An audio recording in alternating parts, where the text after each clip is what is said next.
tadi, ya nanti kita hapus rencana yang tadi soal BNSP dan segala macamnya, tapi diklat tetap akan diselenggarakan. Karena itu menjadi sebuah rangkaian program kerja kita di Lampung untuk menjelang kompetensi wartawan yang sudah dicanangkan oleh DPP. Nah, terkait dengan berapa kuota yang didapatkan oleh Lampung, itu akan segera dikoordinasikan ke masing-masing DPC. Berapa delegasi dari masing-masing DPC. Tapi tetap akan kita selenggarakan di Klatsa. Bagaimana mekanismenya? Ya, betul kalau di Klatsa ataupun apa namanya itu produk dari internal AWPI. Nah, sosialisasi dari saya tadi mungkin agak sulit omongan. Menurut saya kita perlu ada penguatan juga secara administrasinya. Apa yang kemudian melegitimasi soal karya dari internal AWPI tadi, bahwa tidak boleh ada keterlibatan oknum di luar AWPI, nanti kita selesaikan. Tetap nanti urusannya di internal AWPI. Nanti saya koordinasi lagi dengan DPP seperti apa teknis pelaksanaannya. Tapi dari rencana DPD terkait dengan diklat itu masing-masing DPC dedikasikan 5 orang. Pelaksanaannya ya, untuk pelaksanaan di provinsi, baru nanti pelaksanaan di masing-masing daerah secara keseluruhan. Tapi saya pengen ada gambaran teknisnya. Nah, maka saya ambil alih untuk di provinsi. Nah, terkait pembiayaan dan lain-lain, saya dengan sekjen juga udah keliling. Soalnya ada yang siap untuk mensponsori. Saya tidak mau di kawan-kawan. Ya. Tapi tetap saya ingin pelaksanaan di negara di AWPI. Itu penegasan dari saya. Baru nanti kita bicara soal uji kompetensi. Ya, kalau bisa saya terakhir aja, ini masih rapat juga. Mungkin itu aja yang bisa mau sampaikan. Administrasi ditunggu sampai pertengahan Agustus untuk seluruh DPC. Jadi DPD tahunya pertengahan Agustus seluruh DPC itu sudah menyelesaikan penyelesaian orang iuran tadi. Nah, sedikit sentilan aja untuk pembahasan di Rakernas. Karena kemarin sudah ada pemberitahuan juga, saya dapat kisi-kisinya. Nanti tinggal kita siapkan rekomendasi untuk di Rakernas. Nah, nanti di Rakernas DPP akan membahas soal program kerja juga, teman. Program kerja dan produk hukum organisasi. Nah, nanti silakan kawan-kawan DPC yang punya konsep pikiran di masing-masing DPC sampaikan ke DPD. Nanti kita kaji sama-sama, kita sampaikan ke DPP. Nah, yang terakhir itu terkait dengan rencana kerja organisasi khususnya di Lampung. Itu kita tunggu selesai Rakernas karena kita mau lihat pedoman umum dulu di DPP. Baru nanti kita sesuaikan dengan regional masing-masing. Supaya nanti kawan-kawan di DPC maupun DPD itu punya program kerja. Jadi di 2023 nanti tidak ada lagi DPC yang silent. Kalau tidak disentuh dulu tidak ada kegiatan. Jadi nanti silakan pasca Rakernas kita adakan Rakerda DPD bersama DPC nanti tunggu selesai Rakernas. Karena kita menunggu pedoman dulu. Apa-apa saja yang jadi pedoman baru nanti kita dapatkan di daerah. Baru itu jadi program turunan di masing-masing DPC. Poin keduanya, hari ini AWPI secara kelembagaan memang masih dalam tahapan pembenahan secara keseluruhan. Saya tidak menyalahkan hari ini bahwa DPC belum melakukan sebuah pergerakan melalui program-programnya. Karena mau tidak mau, kalau saya fair, ketika kita mampu mengkritik, berarti kita harus melakukan autokritik. Hari ini AWPI belum memiliki sebuah kebijakan penuh untuk kemudian itu menjadi pedoman umum layaknya organisasi. Kebijakan atau pedoman umum itu diatur dalam ketetapan produk hukumnya organisasi. Bisa melalui PO, AD, ART, dan juga kode etik. Hari ini kita sudah punya pegangan itu. Tapi itu masih bersifat belum sepenuhnya itu bisa menjadi pedoman. Nah, ini nanti kita bisa bahas juga. Artinya ke depan, seperti yang dilakukan DPD hari ini, saya tak muluk-muluk. Kalau kita mau berkiblat kepada produk hukum yang ada di AWPI hari ini, AWPI di Lampung tidak akan pernah ada gebrakan. Saya harus akui ini. Walaupun kita keluar mengatakan bahwa AWPI hari ini hebat, AWPI Lampung hari ini menjadi percontohan, itu berdasarkan inisiatif SDM yang ada di AWPI. baik itu DPD maupun DPC, seperti yang baru-baru ini terjadi. DPC AWP Kabupaten Tulang Bawang Barat siap untuk menggelar UKW nasional. Ini kan inisiatif. Pedoman secara umum dalam organisasi tidak ada. Nah, hal-hal yang semacam ini kan tidak bisa kita sinergikan ketua kalau tidak dimusyawarahkan terlebih dahulu, baik melalui rapat pleno ataupun rapat KSB. Nah, akhirnya apa? Karena kita tidak punya pedoman umum tersebut, semua DPC beserta DPD hari ini kerja-kerjanya hanya inisiatif saja. Contoh misalnya hari ini, seperti saya dengan di DPD, ketika ingin menyusun sebuah gerakan atau program, kita berkacanya kepada organisasi-organisasi di luar AWPI. Mana organisasi profesi wartawan yang kira-kira pas untuk kita jadikan sebuah contoh, Pak. Layaknya organisasi wartawan, kira-kira apa yang harus kita lakukan? Oh, menggelar pendidikan, menggelar UKW, melakukan A, B, C, dan D. Nah, ini kan kita berkacanya kepada realitas keadaan yang sudah terjadi. Organ PWI misalnya seperti ini, KWRI begini, IWO, AJI, dan lain-lain seperti ini. Nah, kita akhirnya apa? Mencoba untuk memix, mengkolaborasikan antara apa yang pernah terjadi dan apa yang belum pernah terjadi. Nah, ini kan akhirnya inisiatif-inisiatif saja yang kita lakukan.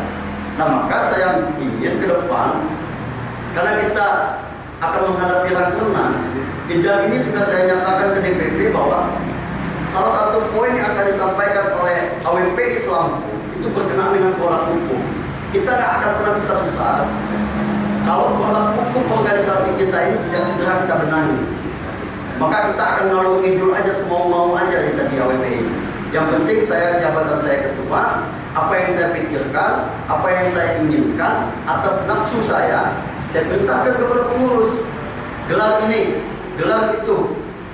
Nah, akhirnya kawan-kawan yang lain ini tidak bisa komentar karena tidak ada pedoman tadi. Akhirnya kepemimpinan secara struktur organisasi ini otoriter akhirnya. Padahal berdirinya pers ini dalam rangka untuk menegakkan tiang demokrasi. Sedangkan organisasi kita tidak mengarah kepada asas demokrasi, musyawarah dan lain-lain. Nah, ini akan kita benahi sama-sama. Yang ketiga, itu berkenaan dengan struktural secara keorganisasian. Di organisasi kita ini dalam ADART, dalam PO juga dijelaskan, di tingkatan kabupaten kota ada DPC, di tingkatan wilayah provinsi ada DPD, di tingkatan nasional ada DPP. Nah, secara ideal kajian bersama DPP kemarin saya sampaikan, peran dan fungsi DPC, DPD, dan DPP ini apa?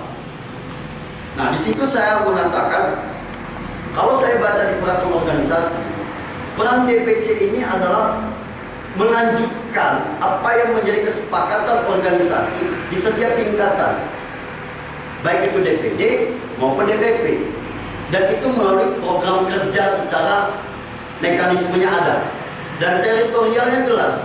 DPC Tulang Bawang Barat, DPC Suci, Lampung Utara ini punya teritorial kerja masing-masing. Pembagiannya sudah jelas. Maka ada komando di situ. Siapa ketuanya? Ada ketua Bapak, Tuba, Mesuci, Lampung Utara, Metro, Pesawaran, dan lain-lain. Dan ini tidak boleh dicampur adukan dengan kepengurusan DPC di luar teritorialnya. Benar, tadi sempat ada pembahasan saya dengan ketua Bapak tadi, dengan Pesawaran. Belakangan saya melihat ada semacam musyawarah kesepakatan yang dibangun antar DPC. Artinya ketua DPC Tuba harus pamit dulu dengan ketua DPC Tulang Bawang Barat. Kenapa? Karena ini sudah keluar zona. Begitupun dengan daerah yang lain. Mesuji misalnya menemukan sebuah perkara di Kabupaten Wekana. Kalau memang Wekana tidak mengetahui dan Mesuji mengetahui, bisa bertukar pikiran, memberikan informasi, dan disepakati kalau memang mau berkolaborasi. Intinya harus menyadari teritorial kerja masing-masing. Saya tidak mau ke depan terdengar lagi ada tumpang tindih ruang kerja. Metro dengan metronya, Waikana dengan Waikana, Lampung Utara, Lampung Utara. Jangan tumpang tinggi. Kemudian termasuk dengan mekanisme kerja DPC secara kedudukan memiliki titik koordinat di DPD. Artinya segala bentuk aktivitas yang ada di DPC, DPD AWPI Lampung wajib mengetahui.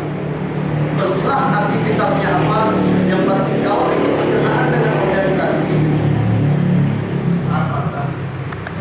Yang tadi sedikit dikupas oleh Kiai tadi, itu sebelumnya kita sudah sempat koordinasi soal persiapan Rapimnas. Pertama yang ditegaskan oleh DPP itu berkenaan dengan setelah administrasi yang disampaikan itu. Terkait dengan pelaksanaan, pertama kita harus menyelesaikan dulu soal administrasi iuran. Jadi kemarin disampaikan juga oleh Sekretaris DPD, kita wajib menyelesaikan iuran yang di tahun 2022. Jadi semua iuran yang di tahun 2022 itu harus kita selesaikan.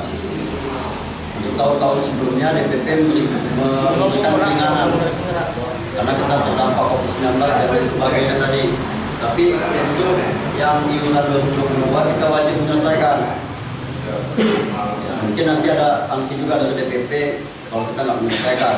Mungkin kita nggak bisa ikut Rapimnas kan, bisa jadi. Jadi untuk DPC nanti dikoordinir oleh sekretaris bendahara, segera kita selesaikan. Nah, itu diurusan DPP. Terkait pelaksanaan pemberangkatan kita di sini ya nanti kita kumpul lagi lah. Teknis itu Pak ngomong berarti itu udah final 1,5. Jadi 1,5 itu selama 3 hari kamu harus tidur, makan, kamu yang nasi tanggung. Oke, kalau lakukan. Ya, nggak bersih kalau Koneksi dalam. Sebesar 300.000 plus iuran dan KTA. Ya, nggak ada yang lain. Kalau itu, ya memang kayak gitu. Wah ini yang ketuanya, coy. Wah ini ngikutin. Kalau sekjen kamu orang nggak belum jelas, kamu orang koordinasi kan dia kamu orang bilang koordinasi kan bisa langsung ke saya. Nah, itulah yang jadi titik beratnya untuk di angka itu. Kalau nanti disetujui ada penurunan, maka itu berlaku di 2023. Untuk sementara ini 300 itu 300 juta. Yang alhamdulillah bagi kalau kayak gitu. Tapi pengertian sana ya. Kemudian pembukaan pendaftaran UKW akan kita laksanakan pada awal Agustus.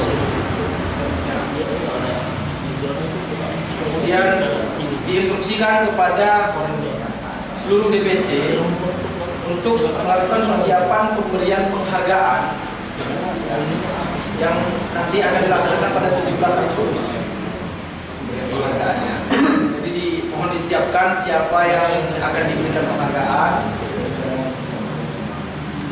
Kemudian selanjutnya iuran anggota dan pembayaran KTA itu juga diselesaikan pada Agustus ini sebesar 300.000. Boleh penghargaan itu